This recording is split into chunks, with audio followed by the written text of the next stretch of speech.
everyone. This is Gabrielle, and the community of practice that I have been following and engaging with this semester was the TravelHacks group on the Reddit platform. I have to say it was interesting because this was the first time I was actually using Reddit. I don't follow many groups or forums, and especially with reading everyone else's metaliteracy journals during the semester, this project really opened my eyes to all the different communities that are actually out there, which I have really enjoyed learning about. So, just some details about the community. It is, like I said, called Travel Hacks, and it specializes in providing tips and tricks for cheap travel and numerous ways to get around the world. There was a lot of posts about discounts and questions regarding destination itineraries, what airlines to use, what excursions are best during different destinations, along with a plethora of other information and resources. I did choose this community because I do love to travel and thought it would be a fun way to get some traveling ideas while saving money in the process. And who doesn't want that? So, this community had a ton of members, 3 million actually. So, there was constant activity in this forum. Even though it did have a spotlight search option on the top of the website, I did find it quite overwhelming to navigate and filter through all the comments and the information.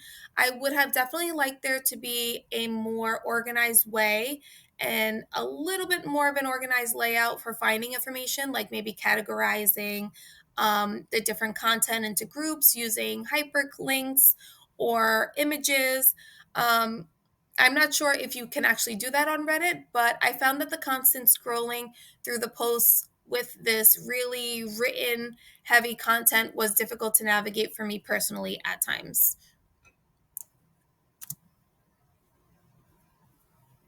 As far as the rules and regulations, I tried posting on the forum a few times and was always denied. I'm not too sure why, but at first I thought my questions were not specific enough according to the community rules.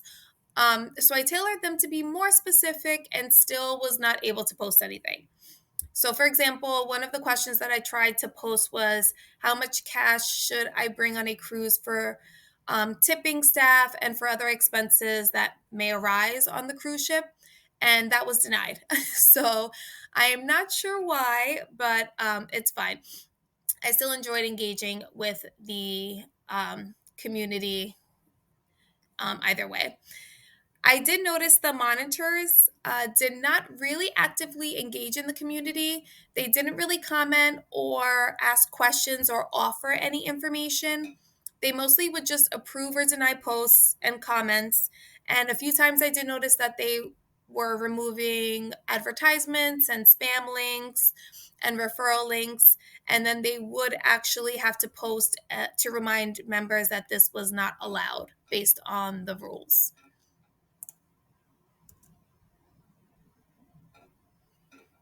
Like I mentioned previously, because the enormous number of members that were on the forum, there was a lot of activity. There were constant posts, constant comments being presented.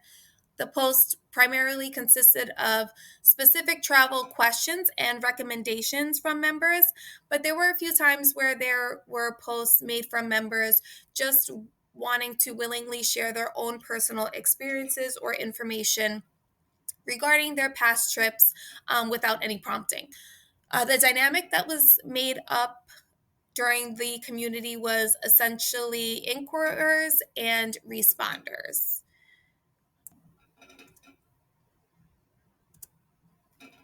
Regarding the interactions between the members, I did not witness any tensions. Everyone appeared to be extremely helpful, and the comments have been very respectful. I did notice some posts included individuals willingly sharing their travel itineraries, their budgets, and their overall experiences as a means of educating the community, which I thought was really nice. And they also expressed what tips and tricks worked for them.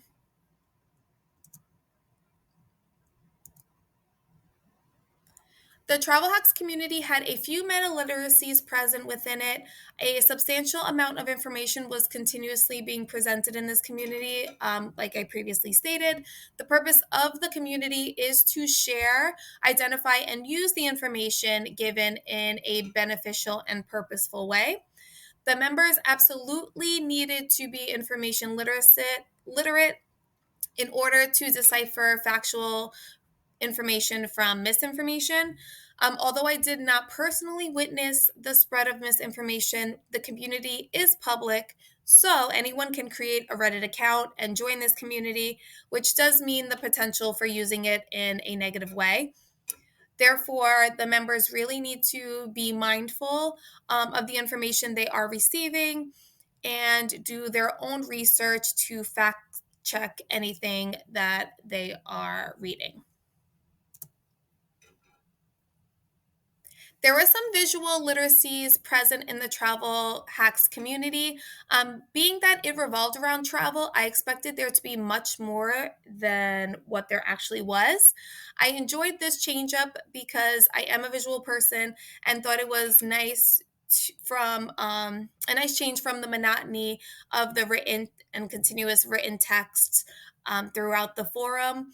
I definitely wish there would have been more of this just to visually showcase the various travel experiences and areas that members had. And then here I included some pictures that really, I think, enhanced the community.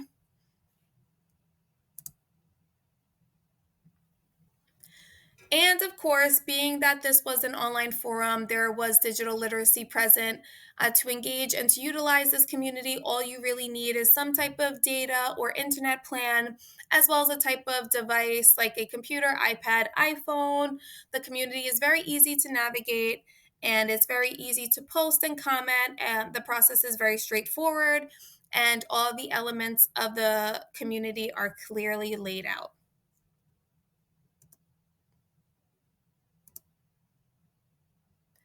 While monitoring the community, I also observed multimodal meta functions that were present. The first was interpersonal meta functions. This is the cornerstone of the Travel Hacks community. It is built on interpersonal meta functions. The basis of this community is to establish relationships between both producers and consumers. So the producers present were those who were posting questions, comments, responding to prompts, while the consumers, like myself, were those who were receiving the information and deciding how to use it. Without these interpersonal meta functions and interactions between the members, there would be no community here.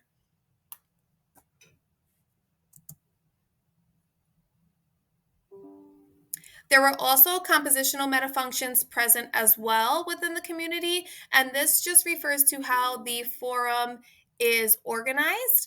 Each post was designed within its own white box, so a very clear organization process.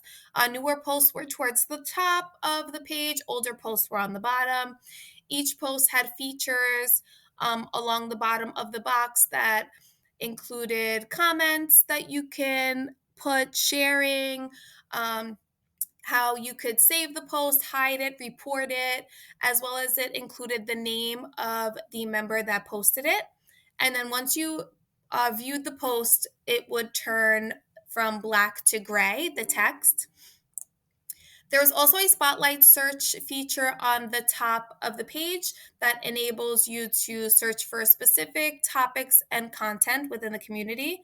I do have to say it was very clearly organized in a very concise way that enabled ease of use. Some of my final thoughts on this project, just looking back, it was absolutely an interesting experience to be engulfed within this community and to apply the theories and content from class towards analyzing it gave me a really unique perspective than if I was just a casual member. However, while engaging with the community, I did not feel that there were real connections between the members.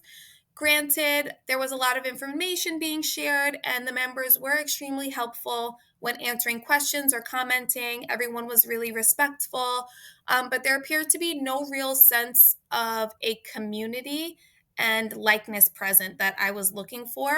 I think this may have been due to the number of members, and just that there was so much information being presented all the time. It was a lot to keep up with.